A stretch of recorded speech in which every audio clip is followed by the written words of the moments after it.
So this weekend, Alabama's back on the road as they head to Norman, Oklahoma to take on the Oklahoma Sooners in a game that not only does Alabama have to win, they need a strong showing. And today we're here to talk about it. We're here to break down the matchups that you need to know about, talk about where I think Alabama has an edge and everything in between. But before we can, as always, y'all know the drill. I've got to hear from you. Hop down to the comments, Y for yes, N for no. Do you believe Alabama gets the win? And then let me know your score prediction. Drop it down below. I can't wait to hear from you. If you're new to the channel, be sure to subscribe. Hit that bell notification as I do constant college football content. You don't want to miss any of it. And if you enjoyed the content, be sure to like and comment down below. Those interactions seem small. They are massive to content creators such as myself, and both getting picked up and maintained by the YouTube algorithm. But having said all that, let's jump right into this. And for those of you that have been around the channel, you'll know this is a game I've been looking forward to. And the reason is very simple. Whenever I talk about football, I liken it to fights, boxing, UFC, MMA, it doesn't matter.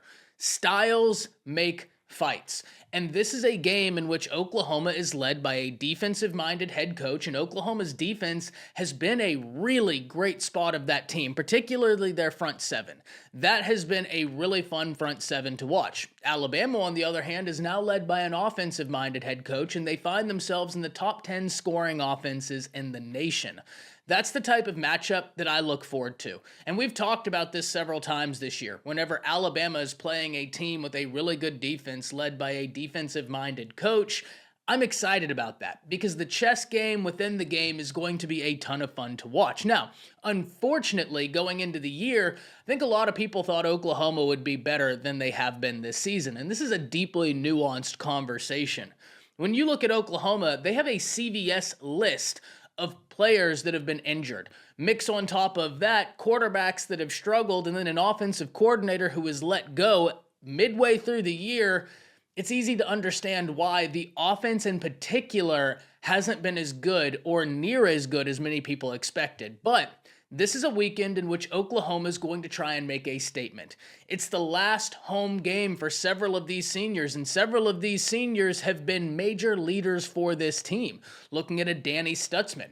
The Oklahoma offense, the Oklahoma defense, the Oklahoma coaching staff would love nothing more than to get them that final victory, especially against Alabama. Because right now, a lot of fans are asking questions about Brent Venables' job. And I'm not saying that will completely go away if Oklahoma is to beat Alabama, but it would also get them into bowl eligibility. It would answer a lot of questions Oklahoma fans have, and it would be a great way to send those seniors off with a home win against one of the best teams in college football. On the flip side, Alabama is basically in the playoffs right now, and they have been since that Tennessee loss. They can't take another loss, and they have been zeroed in on the assignment ever since that game, and that's been great to see. But this weekend is no exception. Alabama has to come ready to play. So the matchup I'd like to start with first is Alabama's offense against Oklahoma's defense, because as I just said, that's the strongest part of this Oklahoma team. This is a defense that the front seven of this defense are really, really good players. Now, I do believe there's areas where Alabama can take advantage of it, particularly in the pass game. Oklahoma has some pieces in the secondary that are banged up, and Alabama's got a dangerous wide receiver room. If we see Jalen Milroe in the form he's been in over the past few weeks, or even better, in that Georgia game form, I think this could be a long night for Oklahoma. And the reason is because Oklahoma has been great at limiting teams and running the football. And Alabama needs to establish the run. But if Alabama is able to establish a passing game, particularly downfield, and get that Oklahoma defense to soften up to try and account for that, well, now they can establish the run game. And if Alabama is able to do both, Oklahoma is going to be in a bit of a blender because they're not going to be able to pool resources to stop any one thing. And whenever you look at Alabama's offense, as I alluded to, a top 10 scoring offense, in fact, Alabama is only one of a few teams in the nation right now, one of three, that have both a top 10 scoring offense and a top 10 scoring defense. If Alabama is able to get that passing game going and Oklahoma has to drop a safety back, well, now you have to worry about Jam. You have to worry about Justice. You have to worry about maybe a Richard Young. You have to worry about Jalen Milroe. And they're going to attack the edges. And this Alabama offensive line has been so superior to the Alabama offensive line we saw a year ago. Remember, a year ago, Alabama finished out with something like 48 sacks allowed on the season. They're at 21 right now. This Bama offensive line has been a treat to watch, and I think Coach Cap deserves a lot of credit. A lot of these coaches deserve a lot of credit, and we'll get into that more here in just a little bit. But for Alabama's offense, I think as much as you want to establish a run game and as much as they're going to try to, you can take advantage of the deficiencies in Oklahoma's passing game because they have been susceptible to explosive plays all year long. And when you look at explosive plays, that's something Bama's offense excels in. So unfortunately for Oklahoma, you're looking at the situation where Alabama's offense is really starting to find their rhythm after some early season, I should say, not preseason success. But one thing Alabama's offense has always excelled in, especially under Jalen Milroe, is explosive plays. You look at the outside and they have several wide receivers who are not only great route runners, they're very fast, willing blockers, and you have a very creative offensive mind controlling it all. Bama's going to try and get explosives, and I think they're going to try and set that precedent early. And if they're able to do so, this could get ugly. But they're going to have to at some point establish the run game, and that's where Oklahoma, if they are able to hold off any explosive plays, could make this a game. If Alabama isn't hitting those explosive plays and then they try and lean on the run game, this Oklahoma defense is very stingy against the run. So this is a game where the offense versus defense matchup for Alabama versus Oklahoma is going to be a ton of fun to watch. But now let's flip the script. Let's talk about Bama's defense against this Oklahoma offense because, quite frankly, Oklahoma's offense has been a mess all season. And I don't necessarily know that that's going to be fixed in this game, but there is an area, if I was OU, I would really lean into. And luckily for them, Jaleel Farouk was not on the injury list this week. And if he's able to go, that's a target that Jackson Arnold has faith in. We've seen that early season this year and in the bowl game last season. But one of the things I think if you're Oklahoma, you have to do is establish the run game. Notice the trend here. I'm asking for both teams to establish the run, but particularly for Oklahoma. Because when you look, Bama's defense comes in, specifically team efficiency against the pass, is 14th in the nation. And that's so impressive because you only have one guy in this defense that has any sort of experience in that secondary, and that's Malachi Moore. Damani Jackson hasn't played a whole lot of football. Even though he's a redshirt sophomore, if you even go back to high school, his last full season of high school football was, I believe, his sophomore season, got hurt his junior season, the pandemic senior season, redshirted his freshman season, got a little bit banged up last season at USC. This is his first full season in a long time, and he's playing at an exceptional level. Zabian Brown no longer looks like a freshman. Jalen Mbakwe still learning because he wasn't a dedicated cornerback in high school. In fact, he played everywhere that team needed him. But the talent, undeniable. The upside, undeniable. You can see what a special corner he's going to be. Bray Hubbard came in to relieve an injured Keon Sabb and has only been one of the best safeties in the nation since coming in. Remember, we talked about this the other night. He has been a top 3 graded safety over the last 3 weeks. That's insane. And then you have Devontae Smith, you have Red Morgan, who have both been splitting time at that Husky position, but you also saw Deshaun Jones get some looks there and look very good.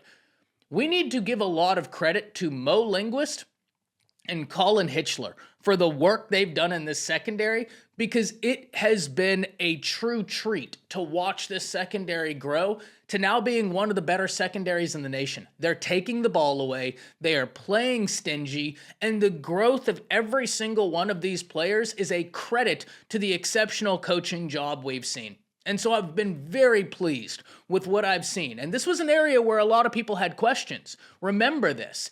Coach Saban coached the DBs. T-Rob worked with the DBs. No longer there. This was an area where people thought, oh, Bama's going to fall off a cliff.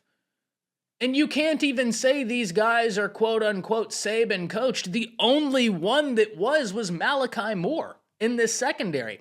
Everybody else is young players. And still, You look at what they've been able to do. Very excited about this Alabama secondary, especially in the future. But I bring all of this to tell you Bama's secondary has grown. This isn't the early season secondary that showed glimpses of being a great unit, but then showed their youth. And I'm not saying that they won't show their youth throughout the season. It's a young secondary. Of course it'll happen. It happens to the best secondaries, but they're playing so much more consistent right now. And the guys are recognizing tendencies in an offense. If you're Oklahoma, I wouldn't necessarily try and go deep against the secondary. One, because they've been very good. Two, because you're depleted in the wide receiver department. And three, because you haven't been able to establish a downfield passing attack all season. And I think if you're not trying to play the game that you have at your disposal, you're playing Alabama's game. Because Alabama, aside from having a top 15 passing efficiency defense in the nation, is one of the best teams in the nation at taking the ball away. And they're on a hot streak right now, multiple games in a row with 3 turnovers. Oklahoma has had turnover problems, both from the running backs, from the quarterbacks, everywhere. The last thing you want to do is get uncharacteristic and start playing into Alabama's hands, where either you're granting them quick 3-and-outs or you're giving them the football, because this is an incredibly opportunistic Alabama defense. So what you need to do is establish the run. Listen, Bama has a top 10 scoring defense in the nation, coming in at number 10. This defense has been getting better all season long and is right now playing their best football. But if you are OU, you've got to try and make them respect you. Lean on that run game so that you can try and grind clock, one, but then try and grind down the defense. Remember, we talk about this all the time, that a lot of the times the rushing attack isn't about in the moment. It's about a quarter later, 2 quarters later, or it being in the 4th quarter, where your offensive linemen have gotten to lean on that defensive line and they're tired now. That defensive line is tired from being leaned on, from carrying that weight, from being hit and battered. Luckily for Oklahoma, you have a massive running back who this staff is no longer planning to redshirt. And I think he is going to be a catalyst for this offense, and actually a guy that I would probably run the most if I was Oklahoma. Now, I'm no coach. I'm just giving my opinion here. But I also think because you've had such a patchwork offensive line, you don't want to just drop back a lot. Because Bama has been pretty good at pressuring the quarterback. LT Overton is really starting to come on, and that's going to be a matchup I'm watching. But I'm also going to be watching whoever replaces Q-Rob, whether that's Yanze Pierre or Quay Russaw, because Alabama has to generate a pass rush against Oklahoma. They have to win that matchup, especially if they win this game for what's coming up in the future. So for Alabama's defense, I believe Oklahoma's offense is going to try and establish a run game. And they're going to try and do it early. They're going to try and lean on that so that they can then get Alabama to pool resources to try and open up a passing game. But for Bama's defense, you just have to continue what you've been doing. You have to come in here focused, ready to go, and have every player focused on their job. And if you do so, I believe Alabama is going to be able to generate turnovers. One, because they've been generating turnovers against everybody. Two, because Oklahoma has been incredibly turnover prone. And so to me, it's 2 things that have been constant all season meeting, and it favors Alabama's defense. Listen, if Oklahoma starts turning the ball over, if they try and throw the ball around the yard with Alabama, I think this could be a long night for Oklahoma. There's no doubt that this Oklahoma front 7 is really good, but I do believe Alabama can exploit the back end of this defense with multiple different wide receivers. I think Ryan Williams probably has a huge game in this because they're going to try and isolate him one-on-one, especially if Oklahoma drops a safety in the box to account for Jalen Milroe and to account for the running backs, and then they're going to go deep. And unfortunately for Oklahoma, I don't think they have corners that can keep up with Ryan Williams, not in terms of running routes. I really like Eli Bowen. I think that kid has really high upside. He's a freshman, and you could retort and say, but Ty, Ryan Williams is a freshman. Yeah, he's not playing like one. But I really do like Eli Bowen. That's 100% accurate. I think that you guys have a really talented cornerback there. Excited to see how he continues to grow, continues to get worked in. I think he's been a bright spot in that secondary.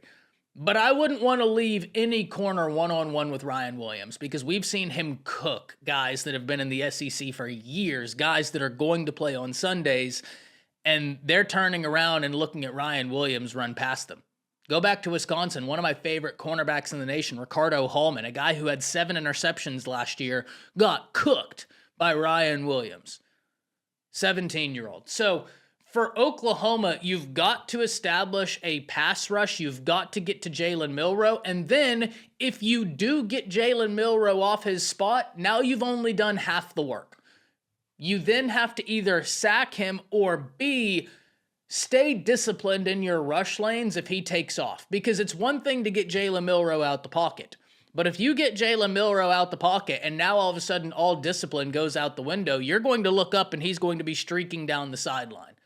He is a different type of athlete. Now, Oklahoma has played a Lenora Sellers, but when Jalen Milroe is at his best, i.e. that Georgia game, he's a different guy entirely than Lenora Sellers. If he starts cooking with his arm, he is a monster to stop. I mean, an absolute headache, and I can't wait to watch this schematic matchup between Brent Venables and Kalen DeBoer.